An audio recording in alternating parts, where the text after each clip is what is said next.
Hello everyone, today I have a slightly different video for you than my usual unboxings. I get a lot of questions about how I am learning Korean, how I learned Korean. I actually haven't learned Korean that well yet. Um, I'm still in the process of learning and I'm not that good because I don't really have time to study.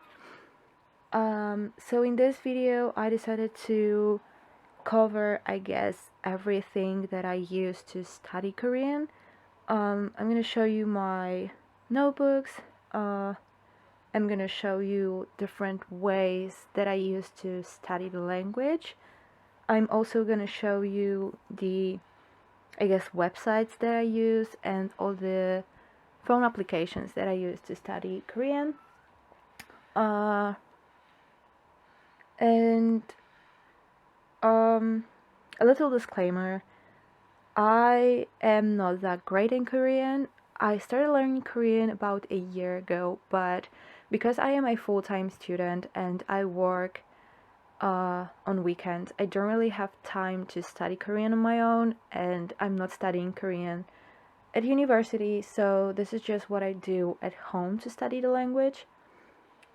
Um, Another disclaimer is that just because this kind of way of learning works for me doesn't mean it's gonna work for you the same way. I guess you just have to try different ways, experiment a bit, and find a way that works the best for you. So, just because I'm using that textbook, just because I'm using that application, just because I'm using that method of studying doesn't mean it's gonna be um, as effective for you. So just bear that in mind. Um, and another disclaimer is that I haven't paid anything for these textbooks or apps or anything that I'm using to learn the language. This is all free, so I guess it's kind of what to do, what to use when you're on a budget and you can't afford these very expensive um, books for language learning. And I know what you're gonna think. She's probably just copying the notes illegally. She's downloading the textbooks from the internet. No, that is not the case. Everything that I'm using is legal, and I haven't paid anything for any of these resources that I'm using, apart from, like, obviously the notebooks, all the writing tools, because I did pay for that. Um, so I guess we're gonna start with what I use the most when I learn Korean, and that is a website called, let me just refocus. I could have just used my computer, but I'm too lazy for that because it's not even on. So I'm just gonna show you on my phone. I hope this is actually you can see everything. But the website I'm using is called Korean from Zero, and this is a textbook. They have 3 different, I guess, levels. Um, and I said that everything is free, and I wasn't joking. They have a free PDF of the first book on their website. So if you go to the website, you have these 3 buttons here, and if you click download for free, you're gonna get, just let it download because my Wi-Fi is honestly the worst. So let it just download, and you open that, and you get the actual book in a PDF. And I honestly think this is the best textbook ever. You get the grammar, you get the vocabulary, and you get a workbook area to practice what you've learned over each lesson. The thing is, they also, like, you only get a free PDF of the first book. So if you want to get the second and third book, you go over here and you click Course 2 and you choose the lessons that you're interested in. So you get everything in here. Let's just say you're going to use this one, and you get the actual lesson in here, but you don't have the PDF and you don't have the workbook area. So if you want to practice what you've been learning in each lesson, I would recommend to just buy the book. I honestly have no idea how expensive it is, and I have no idea how expensive language learning books are in general because I've never purchased one myself. Every time I needed a language learning textbook in middle school or high school, oh my god, this is taking forever. Every time I needed a textbook or for my language class in middle school or high school, I always had my parents to buy the book for me. So I have no idea how expensive the books are. But I do recommend that one. So you get a very short like introduction to so you get new words. This is the vocabulary part. You get all the nouns and you get a new verbs. And then you click next. And you get to the actual lessons. So you get the grammar and usage part, they call it like that, and you get the first part, then you get the second, and you get all the examples. And after you get through that, you get to this part with questions and answers, and this covers everything you've learned in this particular lesson. And if you click next, you also get additional vocabulary. That's also in the PDF file. But if you click next, you go to another lesson, so you don't have the workbook part. So you can't really practice what you've been learning. But I guess it's okay if you get the actual lessons for free.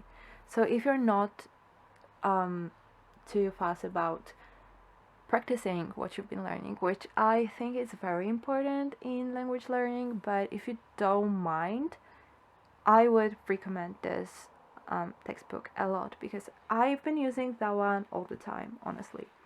So now moving on to my notebooks, I'm going to show you, I guess, from the beginning. So this is my first notebook, and this is the Korean from Zero book 1, I guess. So sorry for the glare, but yeah, so this is literally everything that I went through.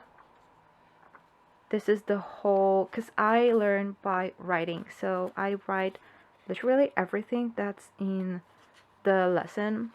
And this is the whole first book. And as you can see, I'm printing out the dialogues from the free PDF that you can download.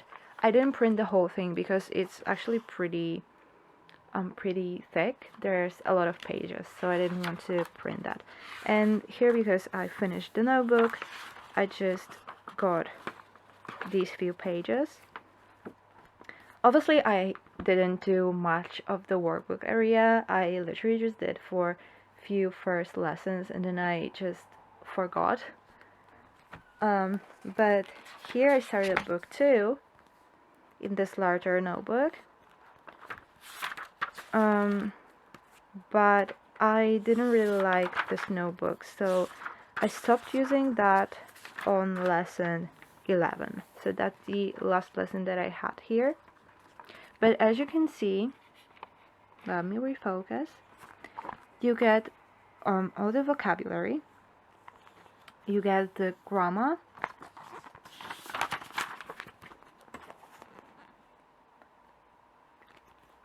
All the grammar. And then, okay, let me just show you here. So you get all the grammar. And then you get the additional vocabulary. And then I switched over to this smaller notebook. So I just rewrote the entire 11th lesson and lesson 12 and lesson 13, which I haven't finished yet.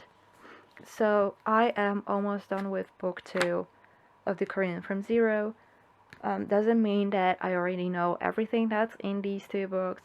No, it doesn't, because as I said before, I don't really have time to study, so my Korean level is not that high. So now moving on to, okay, let me show you this.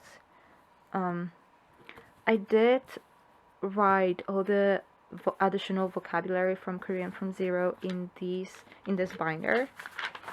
So I have everything in here, and this is from the first book only, because then I just decided to not to do that anymore.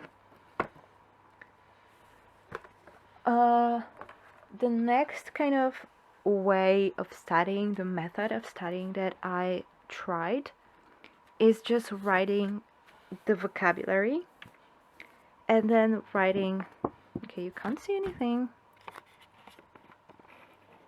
So I did write the Korean word, the meaning, and then an example sentence with the translation. But I stopped doing that at the word 50. I believe this was from a phone app. You got like daily vocabulary. I'm not sure what was the name of the app, because as you can see, I didn't really use it that much. Okay, so now moving on to the apps that I am using. This is everything that I have on my phone in my study folder. So these 2 are just like kind of studying timer, so you see how long you study. This I don't really use, I just have it on my phone in case, because I wanted to make flashcards, but I didn't. This is a very useful app. So you basically write a word. So let's say you want to see a verb, 하다, and you search for that. Okay, apparently I really wanted to show you, but maybe the app is not updated. I'm really sorry, but basically you get the idea. You write the word and you get like the meaning of the word and how to conjugate that verb. But this is the app that I use the most. So basically here is also the same kind of app. So you write a verb and you get all the different tenses, which is very useful.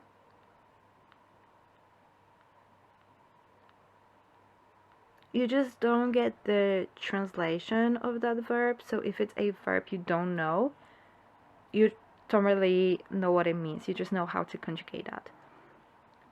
This is another useful app.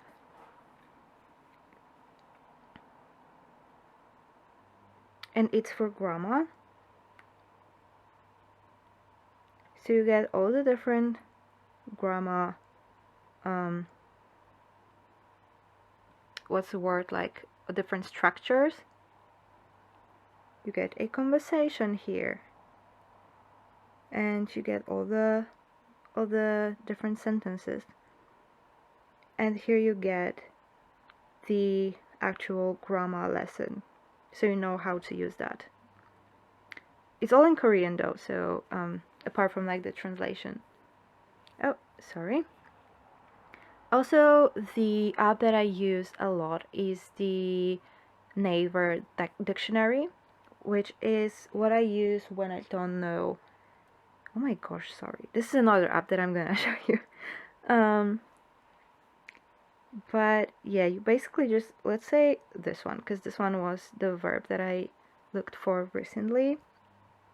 So you write the verb or just the word that you don't know, and you get the translation. And if you go here, you can go to example sentences, and you get all these sentences using that word. The next app that I wanted to show you is HelloTalk, which is an app to just chat with people. So these are all the people that I chat with. Here you just look for more people. Here's my profile, and you basically select the language that you learn, and you find yourself a study partner and who's learning the language that you know, so you can exchange the language, I guess.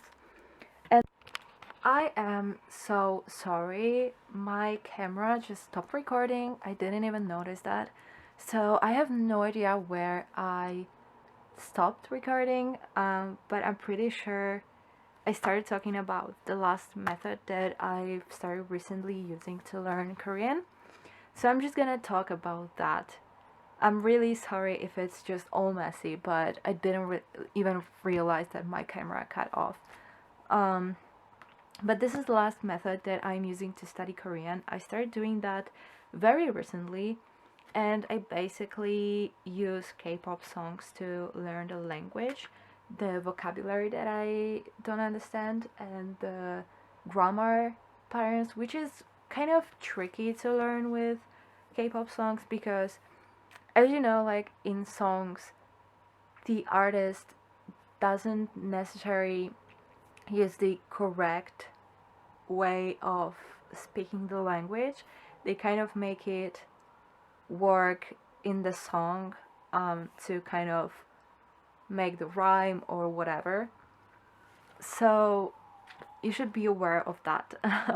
But basically here I just have a little note with all the songs that I want to include in this kind of folder.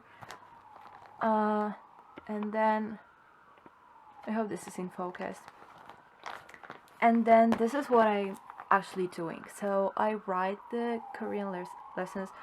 I'm really sorry, I have my window open and it's just so freaking noisy. Okay, thank you.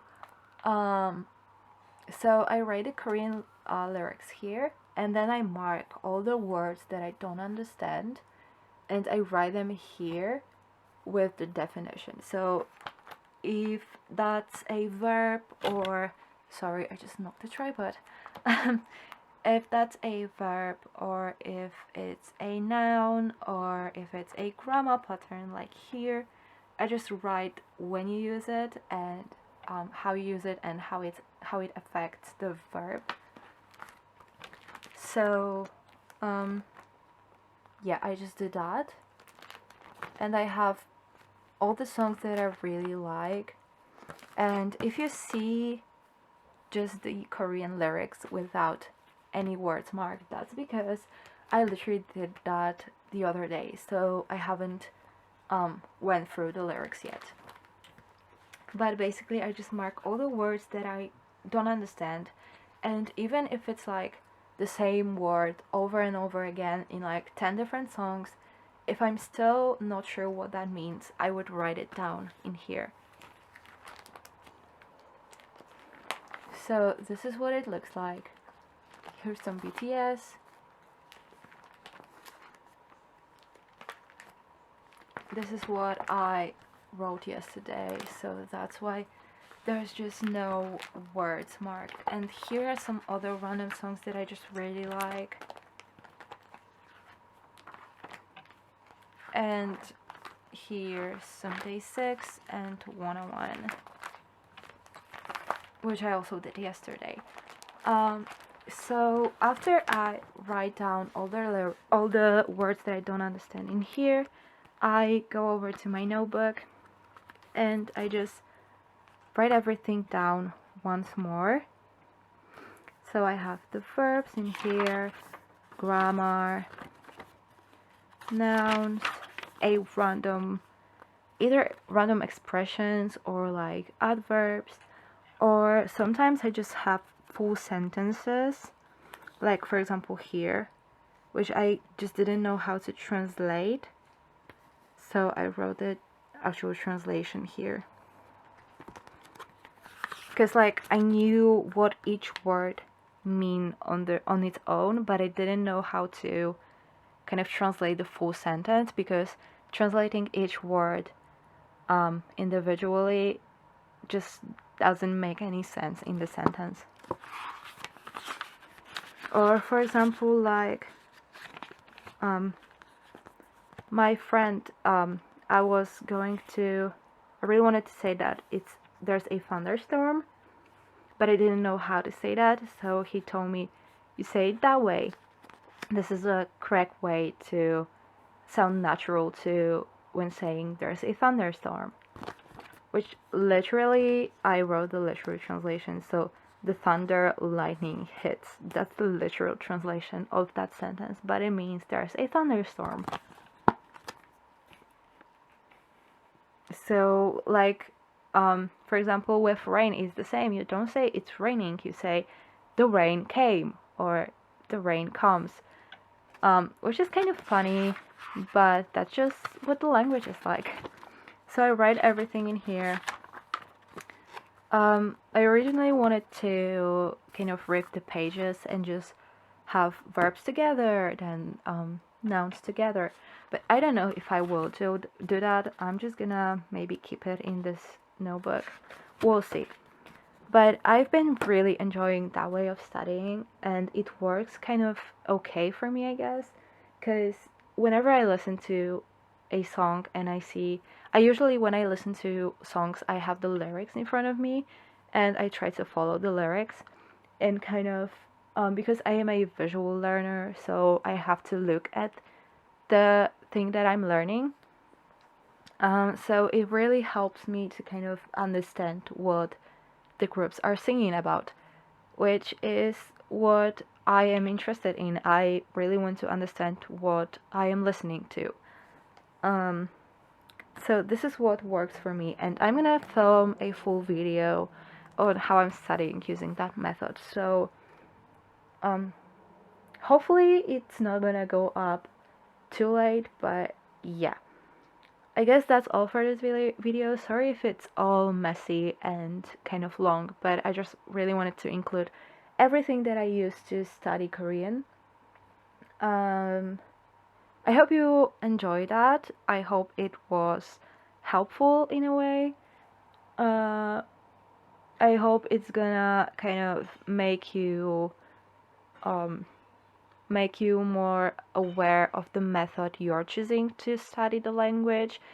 Even if it's not Korean, if it's any other language. Hope you're gonna try maybe new methods of studying and see if they work for you. If you have any questions or you wanna say how you study Korean, what resources you use. I know a lot of people talk to me in Korean, but the textbook just doesn't work for me, so I don't really like using it. A lot of people use what is it? howtostudykorean.com, I believe. I'm not sure, but I know that this website is really good for the grammar, so I do use it from time to time. Usually when I just search for the grammar pattern, I use various different websites.